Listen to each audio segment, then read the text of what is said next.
LeBron nagulat sa bagong anyo ni Bryce James. Bad news sa Warriors, hindi na nakikipag-usap si Kuminga sa Golden State at unexpected potential team up ni Stephen Curry at Zion Williamson naging trending ngayon. Ang superstar ng Los Angeles Lakers na si LeBron James ay nasa peak off-season mode.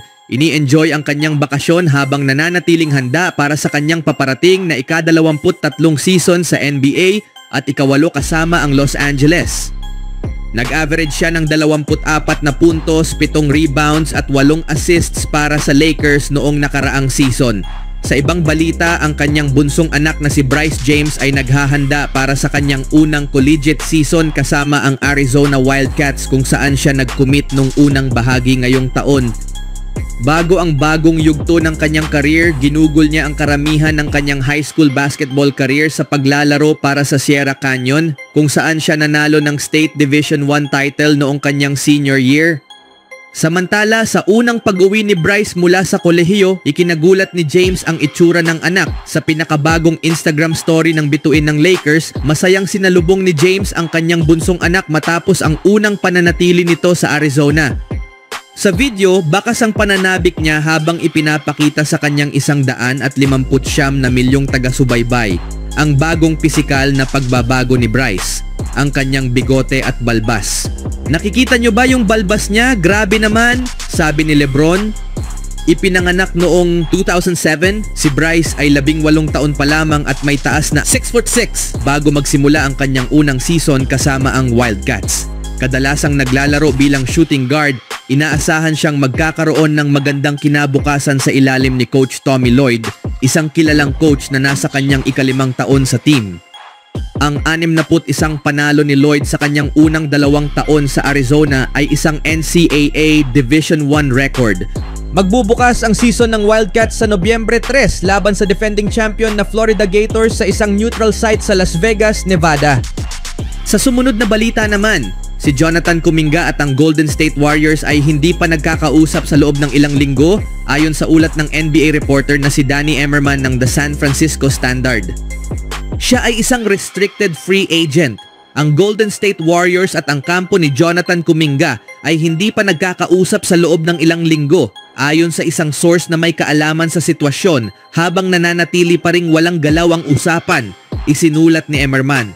May posibilidad na magpatuloy ang ganitong kalagayan hanggang sa buwan ng Agosto.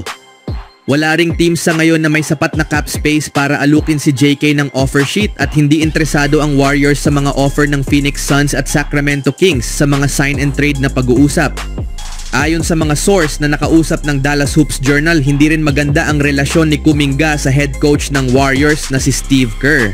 Noong nakaraang season, nagtala siya ng average na 15 puntos, 4 na rebounds, 2 assists, 1 steal at 1 block sa loob ng 143 minuto, 47 laro para sa Golden State. Nag-shoot siya ng 45% mula sa field, 30% mula sa 3-point line at 66% mula sa free throw line.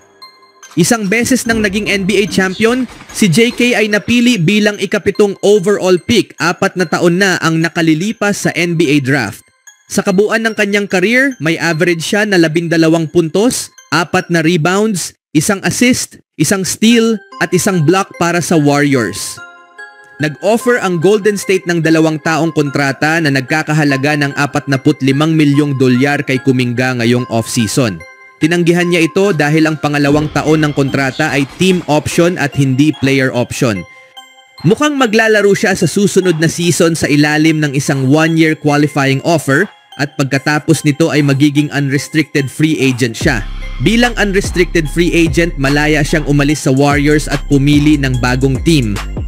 Mayroon si JK hanggang Oktubre para lagdaan ang kanyang $7.9 million na qualifying offer para sa susunod na season.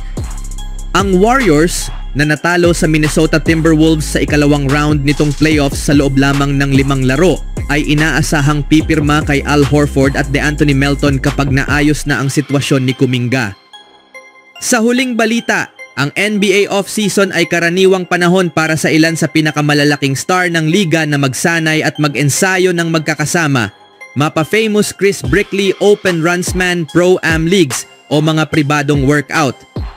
Isa sa mga pinakatanyag na off-season Pro-Am League ay ang The Crossover na pinangungunahan ng 3 beses na NBA 6th Man of the Year na si Jamal Crawford sa kanyang bayan sa Seattle. Gayunpaman, hindi naging aktibo ang The Crossover nitong mga nakaraang taon. Sa isang panayam kamakailan sa The Seattle Times, ibinahagi ni Crawford ang pagbabalik ng kanyang kilalang Pro-Am League. Magbabalik ang The Crossover, ani ni Crawford. Sa susunod na taon ay planado na ito dahil alam kong magko-coach ako pero siguradong mas maayos na ang plano para sa hinaharap. May 20 taon na career sa NBA si Crawford at kinilala bilang isa sa pinaka-exciting na guards na naglaro sa liga dahil sa kanyang husay sa handles at malalim na arsenal sa opensa.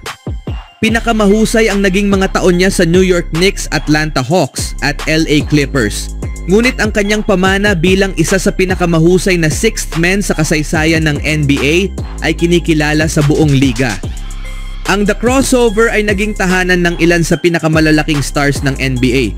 2 taon na ang nakalilipas, nagtala ang liga ng isa sa pinakakilalang all-time team-up. Nagsama sa isang court sina LeBron James ng Los Angeles Lakers at Jason Tatum ng Boston Celtics sa The Crossover, kasama sina Aaron Gordon, Isaiah Thomas, Chet Holmgren, Paolo Banchero at iba pang talento ng NBA. Dahil inaasahang babalik ang liga sa summer ng susunod na taon, maaaring masaksihan muli ng mga fans ang isang inaabangang NBA star team-up.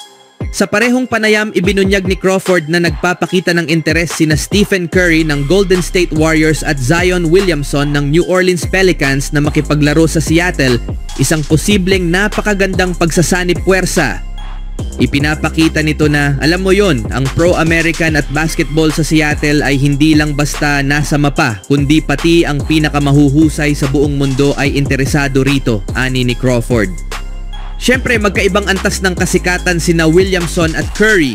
Si Curry ay isang global icon habang si Williamson ay isa sa mga pinakainaabangang batang star sa NBA.